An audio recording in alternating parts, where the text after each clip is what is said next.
Para mitra anu mulia sabada mangja namatkeun bagian anu ka ieu ka opat nuhun nya. Bagian anu kaopat ayeuna mangja neruskeun bagian anu kalima para mitra. Carios nyambung nu judulna Rusia Curug Cikidang. Ieu dongeng karangan Kileuksa para mitra atuh mangja ngahaturkeun nuhun. Mugi-mugi dongeng-dongeng di Mangja Official tiasa katampi kalayan kabingahan.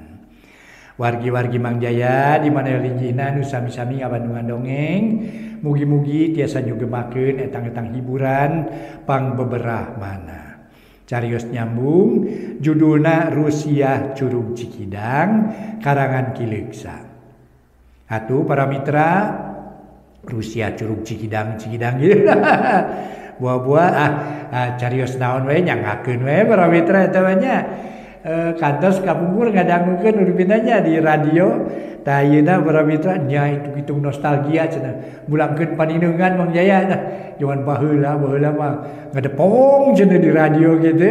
Aduh ayeuna mah teu kedah margi ngalakungan YouTube mah irah bae ge tiasa para mitra teu kedah ngantosan waktos irah we rinehna atuh bade sakantenan ngadangukeun 5 judul ge atarapi 5 dintenan biasa ieu namanya. Mangga nyangakeun para mitra dongeng judulna Rusia Curug Cikidang karangan Kileuksa dina bagian kalima. Wilujeng ngadangukeun.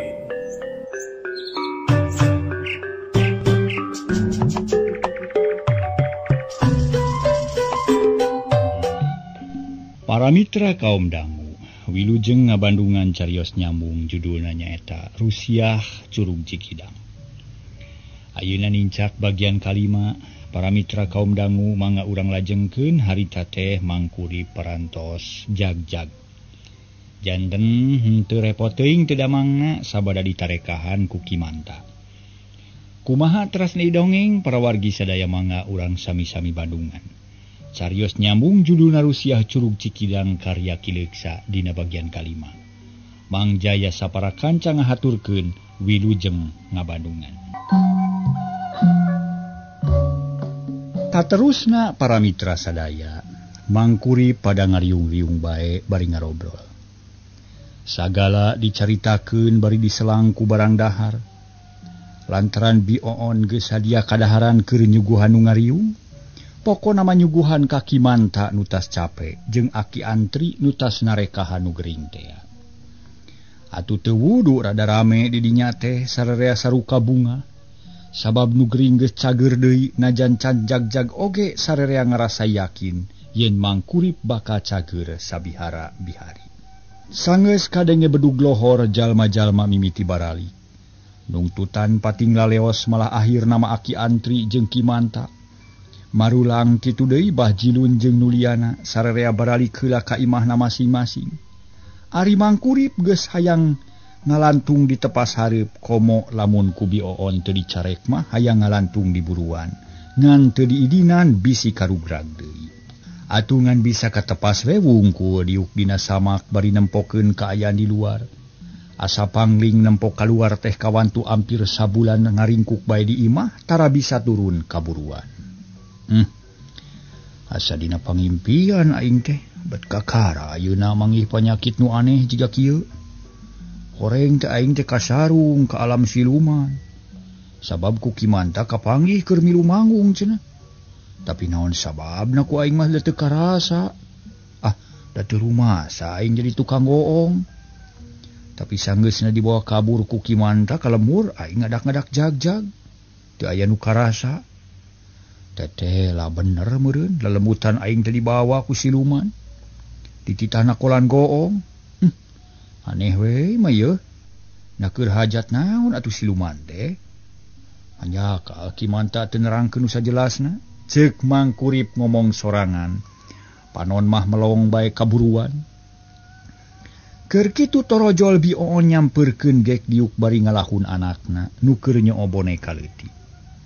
Bioon bear paromana lantaran geus yakin salakina cager. Da geus bisa diuk ditepas kalayan tenang. Kumaha ayeuna Kang? Aya keneh nu karasa atawa henteu? Kuring mah meni bungangang nempok kang kurip cager teh da tadina mah teu aya harapan sararea ge ngarasa salempang, cek Bioon bari neuteuk. Cager ayeuna mah on, akang teh teu ngarasa naon-naon iwati ngarasa lungse we jeung palaur kene. Sugan we isukan majagjag deui, jiga sasari ulah lungse teuing jiga ayeuna, jawab Mang Kurip tegas. Manehna ngarasa yakin yen panyakitna geus leungit. Ngan kari leuleus urut lila teuing ngagoler, urat-urat teu pati lancar jeung tanaga can balik deui. Nya syukur atuh muga-muga we ulah kaalaman deui nu jiga tadi teh.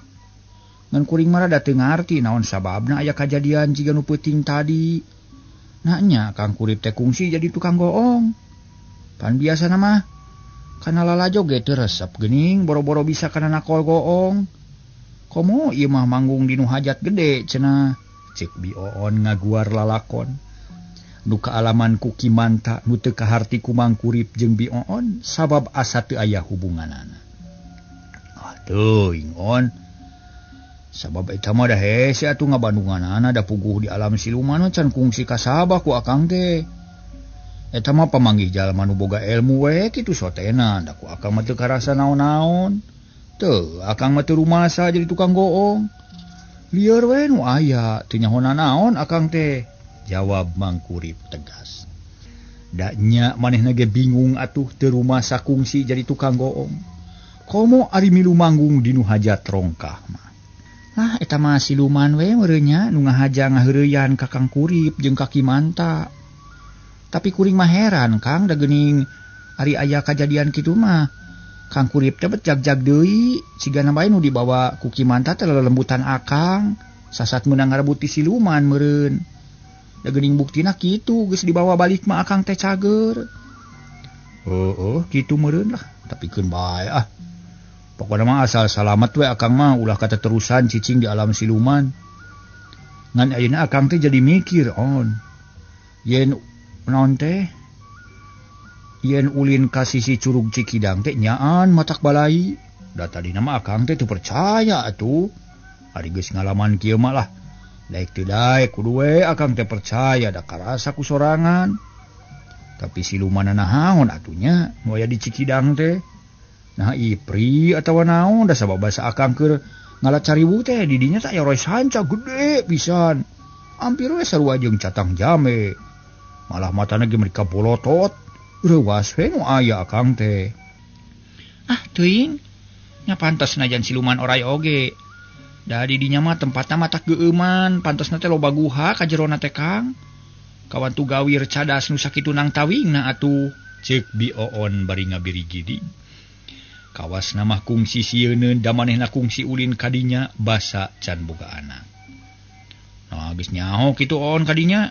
Nya geus apan bareto basa bareng jeung Mang Itim. Kungsi ngalasuluh tepi ka anyog kadinya. Tapi leuwih ngahaja yang kadinya teh Kang ieu mah sasab teu nyaho jalan. Da panyana teh jalan ka lemur, si horeng teh jalan ka leuweung. Nya paranti nu ngalah hoe, meni mata kukurayeun teu hayang kuring mah sakali-kali deui ulin kadinya. Sieun Kang, ceuk Bioon beuki sieuneun. Oh kajeun atuh nu geus mah lah ngan kadewe kahareupna mah ulah. Sabab beuki dieu teh beuki sanget wae geuning. Loba kajadian nu teu mata kaharti ku akal. Untung kene akang katulungan aya nu luhur elmuna jeung loba pangaweruhna, ceuk Mang Kurip bari melong kaluar. Di jalan aya nu ngaliwat duaan ari Bioon teu ngomong deui. Manehna ngahuleng mikiran kajadian nu geus kaliwat bet matak sieun jeung kukurayeun. Kaayaan beuki beurang bae panon poe geus dengdek ngulon.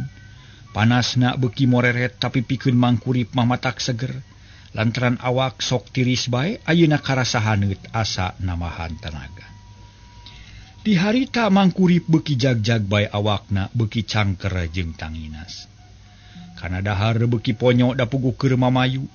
Ku Bioon tuluy disubuk ku kadaharan nu ngareunah saaya-aya di sisi gunung. Tapi da teu kurang nu hade kana awak. Komo deui ku mitohana disubuk ku lauk cai. Unggal isuk ngarungkupan ti balong lauk emas jeung tawes sagede-gede tampah. Atuh teu matak heran lamun dina waktu saminggu Mang Kurip geus kaduga deui nempo sawah.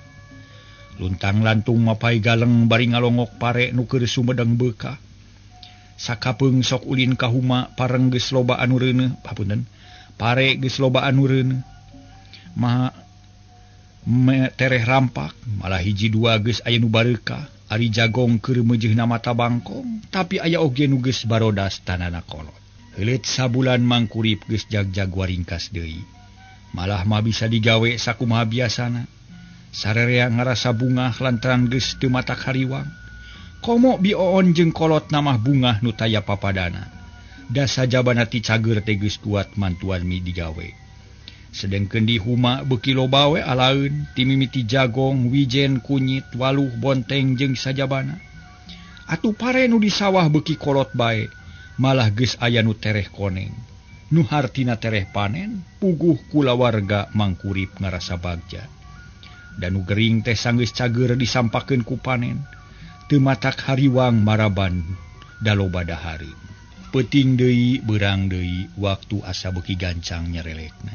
Asa teu karasa namahan unggal taun di sorang teh asa teu lila. Perbawa jalma betah hirup di alam dunya. Kajadian nu tumiba ka mangkurip geus liwat kurang leuwih 16 taun dilana. Mangkurip jeung bioon geus kolot, anakna ge beuki gede. Malah kiwari keur meujeuhna rumaja. Umurna 17 tahun saeutik, sarta awakna hade. Jadi pamujian urang lembur atuh salilana sakitu tahun teh bioon kung si boga anak lalaki, ngan teu panjang umur, dina umur 2 tahun geus maot. Ari nu cikal mah mulus tepi ka gede awewe anu keur meujeuhna ngarareusi. Mata kresep anu nempo jadi kareueus kolotna. Eta budak para mitra di ngaranna Nyi Nining. Ngaranna geus sohor ka tatangga desa, sabab jadi kacapangan para jajaka, unggal sore sok loba nu ngalaran. Tapi Nyi Nining mah teu mikir-mikir. Kana boga salaki da asa leutik keneh. Ngakuna teh can meujeuhna cenah padahal ceuk ukuran di kampung mah umur 16 tahun teh geus loba nu kawin. Tapi Nyi Nining mah teu kitu, da jiga nu bubudakeun keneh tara daek jauh jeung indung. Padahal ku indungna ge teu diogo, ngan budakna we jiga nu ogoan. Para mitra eta kapungkur, malah di kampung-kampung nu teu can ngartos murang kali keneh parantos ditikahkeun. Namung ayeuna para mitra watesan murang kali teh. Atuh istri name yuswa 20 tahun name tikahkeun. Pamegat 25 tahun gitu para mitra. Supados naon teh lah kapayuna langkung sehat sararehat. Mangga para wargi ngaso heula. Para mitra kaum dangu, dina waktu anu sakitu teh loba kajadian nu matak jadi pikiran keur mangkurip katut bojona. Ari lantaran kolotna nepi kana titis tulisna maot sabada gering anu lilana 2 bulan. Kolot mangkurip anu ngan kari sabelah sarua maot, kolot bioon anu ngan kari inungna wungkul sarua maot. Ngan kaselangku waktu 2 tahun jaba anakna nu leutik maot deui. Atuh sajabati kitu jalma nu dipikolot ku salembur sarua keuna ku ajal. Da puguh umur mah teu aya nu bisa naksir teu kolot teu budak teu ngora teu aki-aki. Ari geus tepi kana titis tulis nama teu burung maut. Kulu nafsin daikatul maut. Kitu deui para mitra nu tumiba ka sasepuh lembur Cibonteng. Sabada kolot mangkurip maut, kimanta pupus, teu damang heula meunang sabulan. Ngan aki antri jeung Bah Jilun masih kene jumeneng, tapi Bah Jilun geus 4 tahun ngaduda. Lantaran pamajikanana nu katilu maot deui. Ari ayeuna nu katilu teh maksudna para mitra, pamajikan nu katilu kalina sanes diwayuh. Katilu mah diwayuhnya. Ari elmuna para wargi sadaya, ari aki antri tetep jiga bareto jadi pamuntangan jalma salembur. Aina elmuna beuki luhur, gagah jeung leuwih lepus, leuwih tinu enggeus-enggeus. Tamah umur, tamah elmu, beuki kolot, beuki loba pangaweruh. Ngan teu ku hanteu si Ninina maot, tapi eta mah teu aneh, sabab geus kacida kolotna. Salirana ge geus bongkok basa maot teh. Ngan maotna kawilang pandeuri, tapi jadi kurang leuwih nepi ka ayeuna teh kakarasa tengah taun. Kitu para mitra kajadian-kajadian salila 16 tahun ti saprak mangkurip gering. Kaayaan lembur Cibonteng tetep jiga bareto ngan jalmana geus tambah loba. Najan nu maot lain saeutik teu saimbang jeung nu lahir. nya kekewe unga taun teh loba nambahan leuwih ngarekahan. Dina hiji poe kabeneran paso sore kula warga Mangkurip geus ampir purutul ngumpul di tepas. Bari nyang hareupan dahareun meunang nyeupan kayaning seupan hui kamayung jeung seupan waluh gede.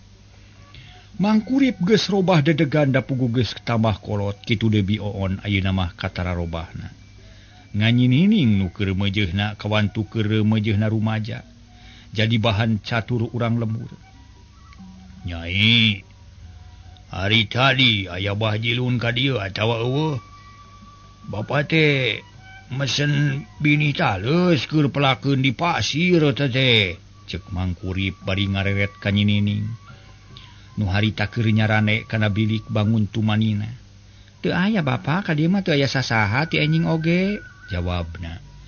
Bangun teu pati purun malah mah teu ngareret-reret acan. Ih, nah kumaha ari Bah Jilunnya beuki kolote kalah ka beuki gede bohong. Ari kamari meuni hagetna karek ngirim isuk-isuk. Tapi buktina teu aya wae. Duh, urus tunyung kolot-kolot gede bohong. Cek Mangkurip keheuleun lantaran isukan aya rencana rek melak taleus. Ari binihna can boga hiji-hiji acan. Alah teu kudu kukulutus atuh Kang da lain meuli kasih Abah oge menta apan jangjina oge. Keun bae pohoeun meureun. Jeung deui kuring teh geus pesen ka Jang Ading. Loba cenah bini taleus mah. Cek Bi Oon bari tuluy ngadahar seupan waluh gede.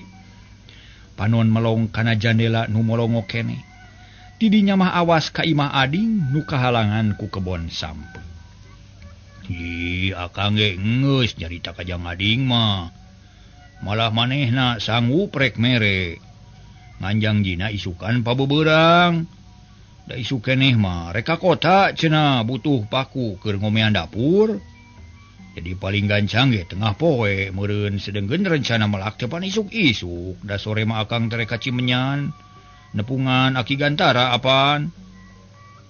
Arek naon los-los ka Cimenyan sagala? Bi Oon mencerong bangun kaget. Har.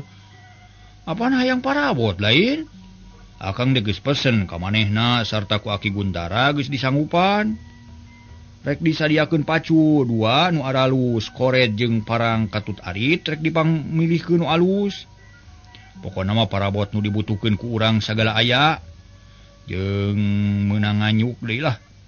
Tah ieu pentingna mah ka manehna mah da meuli kontan mah duit ti mana da moal mahi atuh, jawab Mangkurip bari pepeta.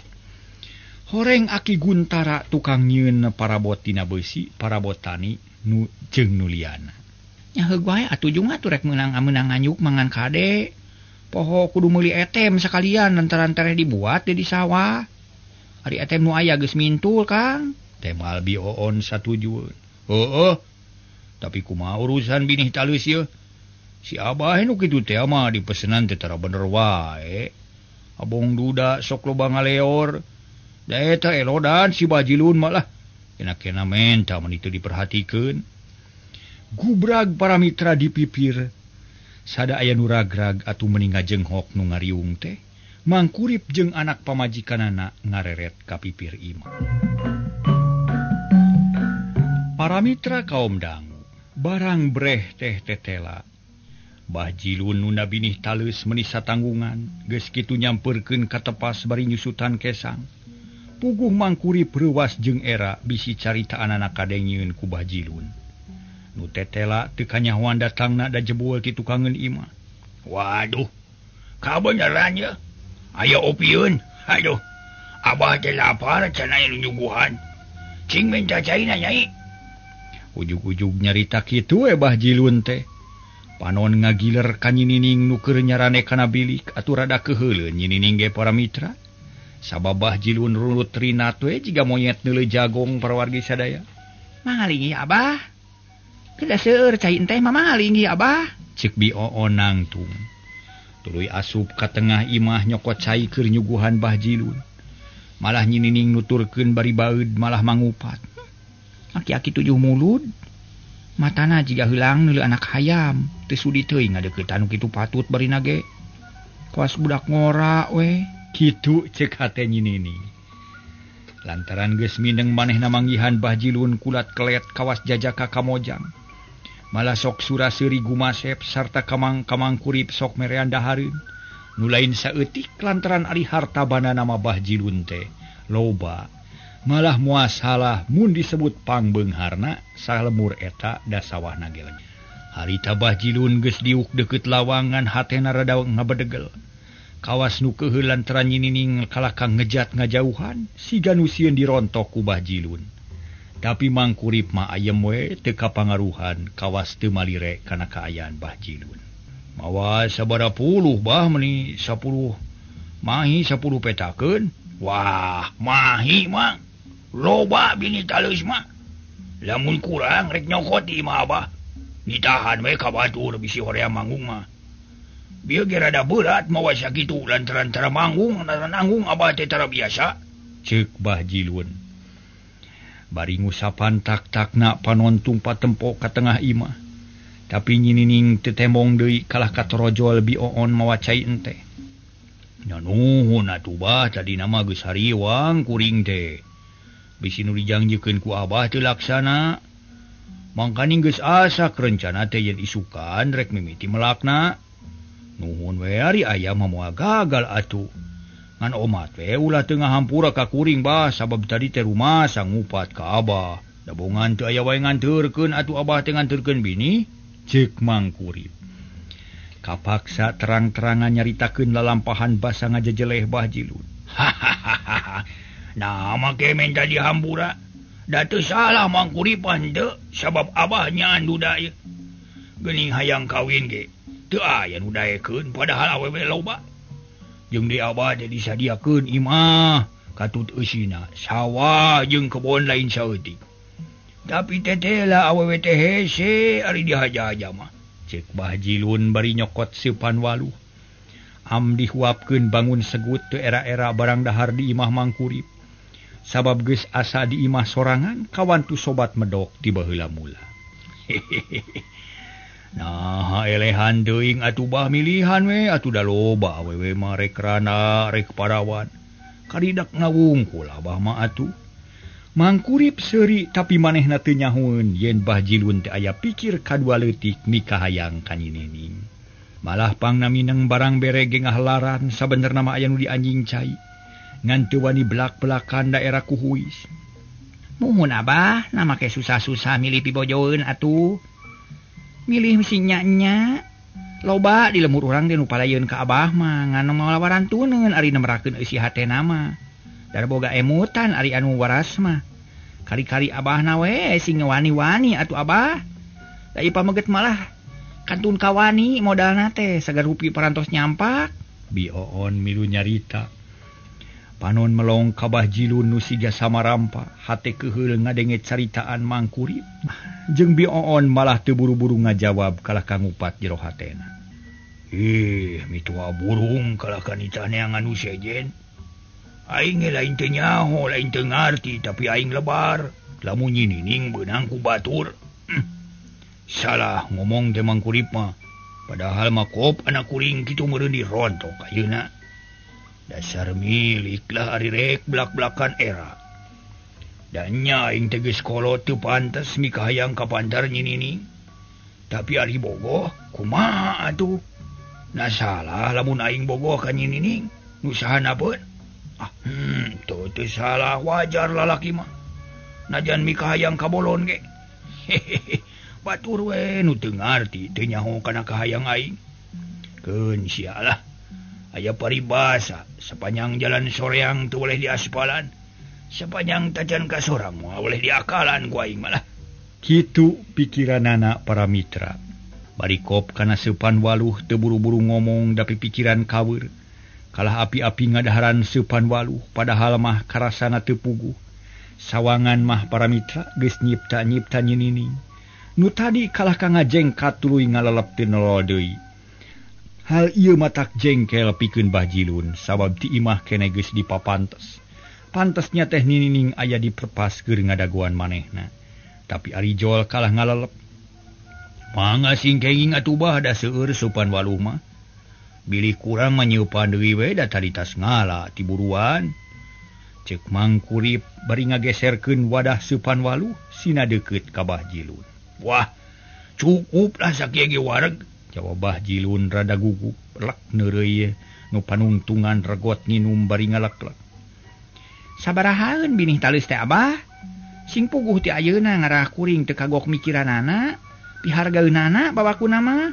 Bion nanya deui. Ush. Ieu mah lain rek ngajual, pan geus janji ka Mangkurip Abah teh. Rek mere sacukupna da loba di imah teh. Ieu mah tong hitung-hitung harga, kope pake sing cukup, pokona mah asal asal eta we lah babakuna mah. Bah Jilun para mitra kagok nyaritana, rek mesen nyinining teu wani kalah ka ngabelehem.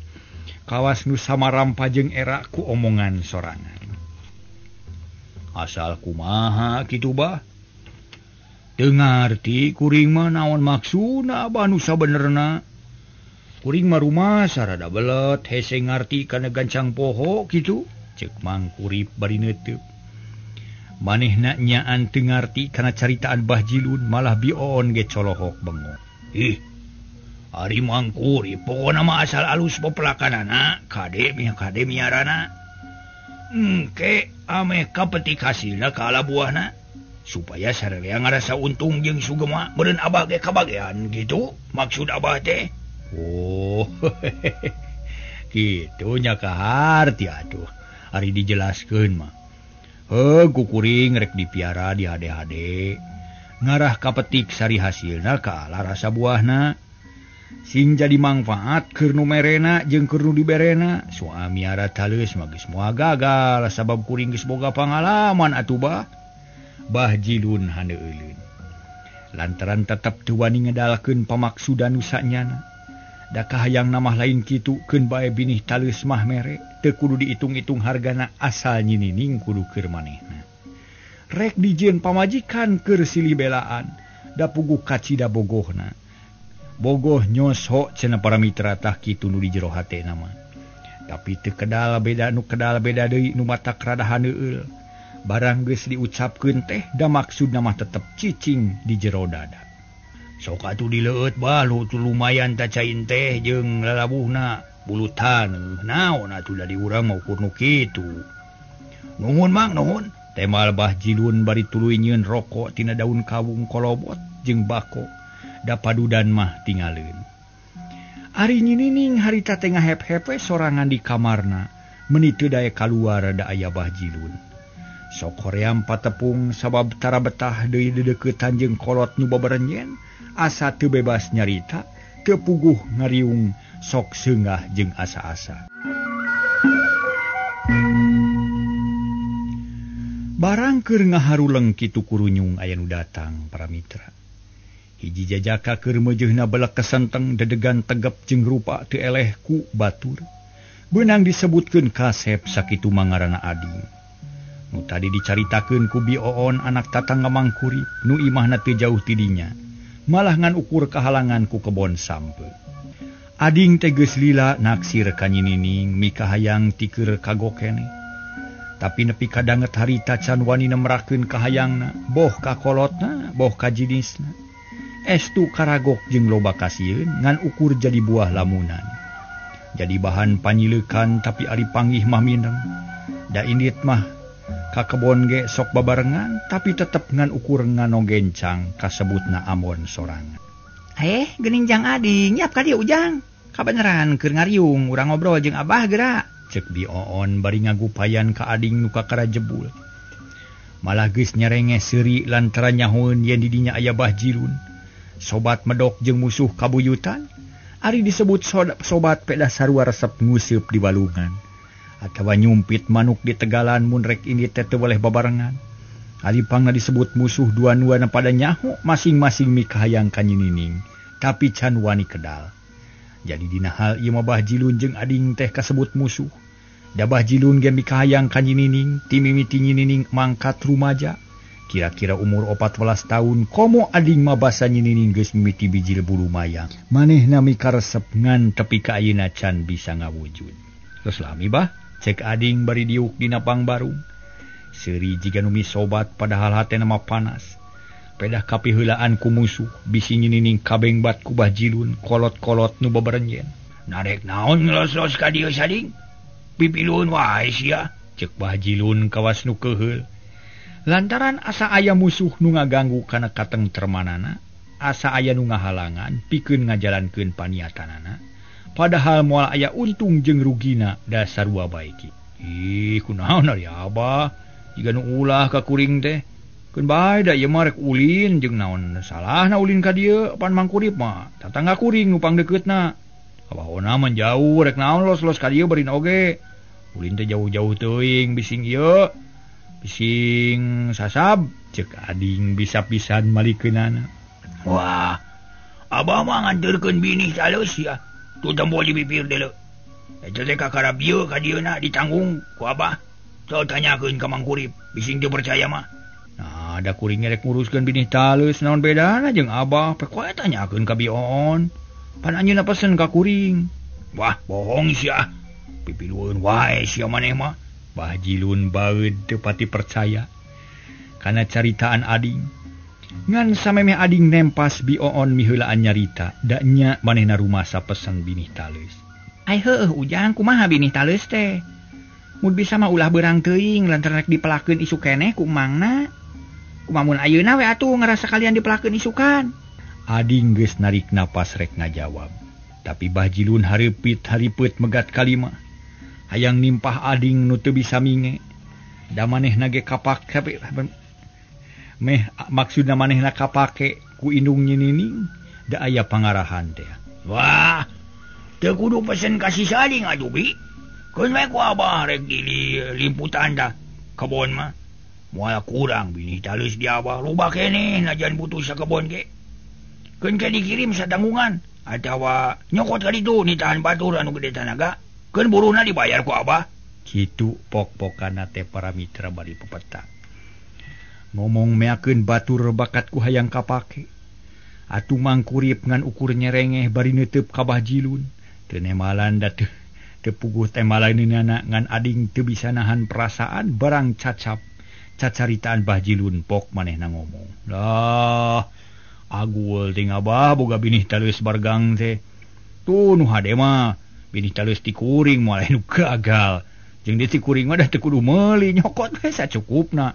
Malah melakna gerek dibantuan ku kuring. Teu kudu ditahan batur barina oge.